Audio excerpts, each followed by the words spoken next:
Welcome to the Grief Bully podcast. I am your host, J.Nicole. Thank you for joining our weekly discussion around grief, mental health, and your overall personal wellness. The Grief Bully podcast will serve as a vehicle to help you navigate life's journey. Be sure to subscribe, review, and share the podcast with anyone in your life that you think it will help. Let's bully grief together. What's up, beautiful people? Welcome back to another episode of the Grief Bully podcast. I am your host, J.Nicole. Today is Monday, December the 28th. We are back in the studio, rocking and rolling. Episode 72 is underway. I'm feeling good, feeling amazing, feeling like, well, we got through one other holiday. So, yeah, today's the 28th. We just had a holiday that just recently passed. Now we're in here. Want to get this conversation underway. But before I do that, I always ask you guys, make sure you subscribe. Hit that subscribe button right now. Like it. Hit the notification bell so you will know when new episodes drop. Last week was a solo round. I was in here just kind of going through some things and just helping you with a lot of, I guess, areas, if you will, that can be difficult and tough, and just helping you to remember who you are.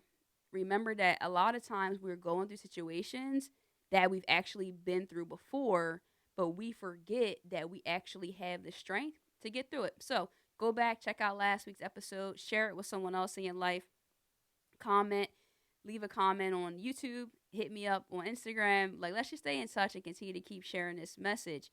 Before we get into this week's episode, though, I do want to thank our sponsors, BetterHelp. They are an online counseling organization. They can help you with therapy from the privacy and the comfort of your home. So if you want to check them out, it's at my link, trybetterhelp.com/thegriefbully. Again, that's trybetterhelp.com/thegriefbully. They are affordable. They're about $65 per week. And when you use my link, you will receive 10% off your first month. So definitely make sure if you're going through a tough time, you do not have to suffer alone. So check them out. They are called BetterHelp. And my link is trybetterhelp.com/thegriefbully. Also, send me a text. Hit me up. I want to hear from you. 856-341-9950. We can just chat, just see where you are, any input. Maybe there was something I said on the podcast and you want to me to elaborate more or contest it, right? Because I don't believe everything that I say is end all be all. So, yeah, hit me up. 856-341-9950. So I want to get into this episode. First, I want to say kudos to you. Bravo to you. If you are listening to this episode, then that means that you have made it through another holiday. And that's if you celebrate, or just this time of year can be very heavy and difficult for a lot of folks. So the fact that you're still pushing, you're still moving, you're still going, and hopefully still smiling, that means a lot. And I salute you. And yes, my hat is off to you right now. So I want to get in here, be a short form episode. There's something that I wanted to talk about that I think is something that could be useful. Could be useful for sure. So I think sometimes we are challenged and plagued with feeling like it's too late. And we might feel like it's too late in our grief to actually grieve, to actually mourn. That's what I meant to say. So sometimes I think we might feel like it's too late in our grief process to actually allow ourselves that time and space to mourn. What do you mean by that, J.Nicole? So a lot of times when we experience a loss in our lives, we don't immediately take action to begin to heal. We also don't immediately allow ourselves to feel what we really feel in that moment. And so it becomes difficult to work through it. But then once a lot of time passes, I think from conversations with other folks and things that I've researched, it could be hard to go backwards and revisit. And so I want to tell you that it's never too late. It's never too late for you to go back. It's never too late for you to just revisit how you felt in those moments with a therapist or a counselor, of course, and or also with yourself, your journal, or a support system. It can be actually very beneficial. And I've always said that denial has a grace to it. And when I mean denial, it doesn't mean that you're so much in disbelief of the loss, but you could just be denying yourself that opportunity to feel, or just denying the feelings that you do feel. And sometimes that's actually a good thing. And I know it could be perceived potentially as negative, but we're not always ready or equipped to take all of that pain on right now. especially depending on whatever you have going on in your life at the time, it could be the straw that breaks the camel's back. It could be that one last thing that's going to make that avalanche just tumble and fall apart. So don't beat yourself up about that. If you feel like you want to look back at things, or maybe it's potentially scary, like I said, get the right support system or leadership to help you do that. But it's not too late. It's also not too late, for example, if you want to get more in touch with memories. So, say if you have family members or friends, like in my case, my father passed away, and I have a lot of his belongings. I have a lot of his things actually in my garage and in my home. And my brothers didn't really take much. I don't actually know if they took anything at all, to be honest. And they might get to a point in their lives where they feel like they need something, they want something. And I would never want them to feel like, well, I should have got it then. I didn't get it. I didn't get it at that time, so I don't deserve it. Or maybe I didn't love them enough, or whatever that tape in your head can be telling you, turn it off. Grief is super unique, and so is your pace in which you go with that. And I don't want you to beat yourself up about it. So that's the one thing that I wanted to park on and talk about today, was just the fact that you have to know that it's never too late. It's never too late to visit their cemetery, the cemetery, I'm sorry, to their gravesite. It's just never too late, unless obviously life ends for you, but hopefully that doesn't happen before you have the chance to find some reconciliation and resolution around those areas of your life. The next thing I want to talk about is this. It kind of goes hand in hand. It can go in tandem, if you will. But I think our negative emotions, and I only say negative so that we can follow the conversation, not because I perceive them as negative, because I think that they're very needed and necessary for our lives. And so what I'm saying is that grief is not a problem to be solved, but neither are our emotions that people can perceive or deem as negative. So what do I mean by that? Shame, guilt, fear, along those lines. And the one that's a biggie is anger. I want you to know that those things aren't things that should be always perceived as negative. Of course, if you're lashing out and in your anger and along those lines, but to actually just feel the feeling of anger within yourself is so realistic, and I think is necessary, because I think any emotion that arises from within as you are moving along your grief journey is needed, because we're different and the way that we all handle things are differently. I have someone on my social media that we have conversations frequently, and one thing was asked is, hey, can you talk about the anger, or how to deal with the anger after you lose a parent? And I would love to investigate that more and educate myself more before I speak on it, because for my particular journey, I haven't really experienced too much anger per se, but I have felt disappointment, frustration, things along those lines, but anger per se, I haven't. Do I think that that person is wrong for that? Absolutely not. I think it's, for one, I think it's beautiful to be able to pinpoint your emotion and communicate that. And so with your emotional intelligence, being able to have some depth to it is definitely a beautiful thing, but I don't think it's bad. And I don't think as society we've done a great job with making room for those emotions that we perceive as negative, right? Because I think it can make us retreat and not want to express, because those words have such stigma. So, shame, guilt, anger, those words aren't ones that we like to just freely speak about.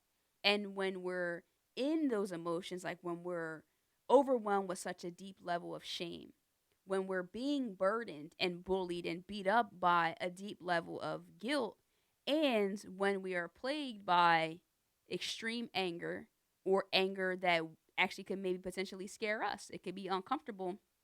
I think we need to have a place to talk about that. I think we need to have a place where we can honor that. I know that that may sound funny to go together to say, "Hey, I want to encourage you to honor your negative," and air quotes for those who aren't watching, your negative emotions. They belong in the story as well. They should not be the pages in your story that get deleted or xed out or skipped over, because I think there's so much growth opportunity right there in the middle of those emotions. You can learn so much about yourself in anger. You can learn so much. I've learned a lot about myself in guilt, and I've had my fair share of dances with shame. But none of those things have lessened me. They've only strengthened me if I chose to. So I think there are so many lessons to be learned on our journey, but we have to be open to them. We have to feel like, hey, what can I learn here? So I think it's that line of respecting but not settling. So we can respect our anger, respect our guilt, respect our shame, but not settling in it, not sitting in it and just saying, hey, guess what? This is who I am. This is what this grief has caused me to be, or who this grief has caused me to be. And that's just what it is. Forget about that person that I used to be. Forget about the joy, the laughter, the high spirited person that I was, the zest for life that I had. It's done. It's a wrap. It's a dub. It's over. No. I think between those two categories, between those two bundles of words, there's a lot of hope. There's a lot of hope there. There's a lot of opportunity. And like I said before, there can be a lot of growth in those moments. So, how do we move through that? Well, one, I always want to encourage you to speak to a professional because I'm not equipped to give you that knowledge and help you, in particular, move through anger and move through those emotions. But what I can do from my own life is exhibit how that has been beneficial to me. I think, for one, like I said to the woman who has said that, is listen, to say I'm angry is really cool. It's really awesome because sometimes we feel like we don't have a right to feel angry. We don't have a right to feel like that. But a word that I use a lot is I feel robbed. I do. I was in my early 30s when I lost my father. And so I feel, Lord willing, I have so much more life to live. But now I got to navigate that without him. I was very younger than that, 3 years younger than that, when I lost my grandmother. And that really rocked my world. But I'm not going to sit in that. I'm not going to sit in that. And I continue to say this, and I think that's just the theme for the end of this year, and the theme for this year for me was that joy is a choice, and you choose to stay stuck or to move on, to not on from the loved one, but to move on from this stage of emotions and feelings. And it could be hard. I'm not saying that it's easy, and I'm not saying that it's going to happen overnight. But what I am saying is that you need to honor those emotions and feel comfortable telling people, I'm dealing with a lot of shame right now. Yeah, I feel shamed. There's a lot of shame that I wasn't there. There's a lot of shame that I can't perform my job or be the parent that I used to be. Like, there's a lot of things there. There's a lot of guilt that I wasn't there, that I could have done more, or what I said or what I didn't say. And so I think that, and also this is another part of guilt too that we have, is for living our lives. How many of you out there have felt such guilt because you've laughed or you smiled or you've enjoyed life without your loved one, your person? I feel that can be extremely hard when you lost a spouse, loss of a spouse or a child. I think that can really be challenging, or a sibling as well. And so where it's like, wow, like we've only done life together, and now I don't have you, but I'm doing things that we were supposed to do together. How can I do that? That's not fair. That's not right. And so I feel like, again, that can be, and that is considered guilt. And so all of these emotions that someone out there has made you feel are negative and that you shouldn't feel them, forget that. Make room for it all. Let's make room for it all. Let's bring it all to the table. Let's get it all front and center, and then let's work through it. Let's just take one thing at a time, and maybe you start here and then that's bothering you more, and so you got to do it. But the PS to it all is that we have to do the work and understand that things aren't going to just happen. Faith without works is dead. We've got to take action, but I think in order for us to take action, we've got to put honor out there. We got to put honor out there and say, hey, you know what? This might not make you feel comfortable, but this is a part of my story. This is what I'm currently carrying right now. And so either you have room for that in your life or you don't. And then you say to yourself, too, this is what I'm carrying currently in my life. And I've got to figure out how to keep moving with it and not let it weigh me down to the point where I'm not moving forward any longer. And so that's really what I wanted to get into today. I didn't want to be before you too long. We just got off the holiday. I know people are doing so much right now. And if this is something that you're listening to time way far after this, then you'll know that we were listening to this after a holiday. And so maybe it'll help you in the future as well. after coming off of a time where it could be very emotionally taxing on you. I think it's super important to just sit sometimes and just have these quick chats and make sure that we're getting some nuggets and some gems and some affirmations and some reassurance that we're not crazy. Sometimes, sometimes that's really all someone needs is reassurance to know that they are not crazy. Whatever crazy means, that what they're feeling is normal and that it is real and that it's possible to overcome. Because I think if you can't identify that what you're feeling is real, how can you identify with the possibility that hope is a real thing? That this situation can actually change and evolve. So I'm about to get started into a whole nother episode. Let me just park there and let's continue to get going with the show. So I want to jump into our inspirational boost. It's a part of our show where we like to give a quote, something thought provoking, or along the lines of our topic each week. And that's brought to us by our sponsors, Adina J Designs. They make, create, and inspire us through decorated apparel, wood signs, custom tumblers, and all of that good stuff. Follow them on Facebook and Instagram at Adina J Designs, ADENAJAYDESIGNS. Follow them on Facebook and Instagram. Let them know that I sent you. You might get a discount. Not sure, but closed mouths don't get fed. So definitely check them out. This week, our inspirational boost is grief never ends, but it changes. It's a passage, not a place to stay. Grief is not a sign of weakness, nor a lack of faith. It is the price of love. Man, I love that so much for today's episode, that grief is not a sign of weakness nor a lack of faith.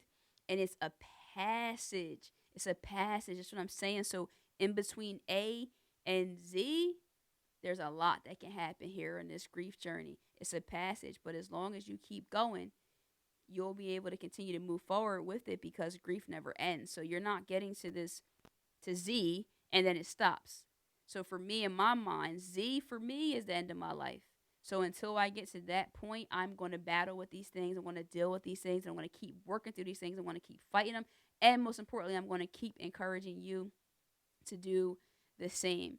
So I want to get into our In Love and Memory segment. It's a part of our show that's very important to me, to make sure that we humanize our loved ones and that we make sure that we park and we sit in that and we allow that opportunity and space. So this week, I just want to continue to just send so much love out to, right now, I want to send so much love out to every parent that has lost a child. And I say that because I think in every parent, in every child who has lost a parent as well.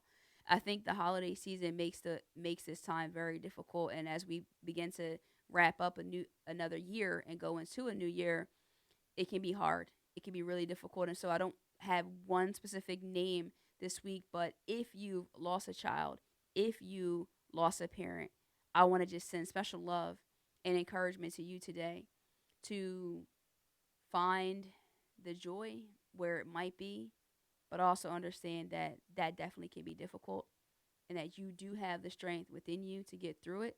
But be patient and be kind and take your time.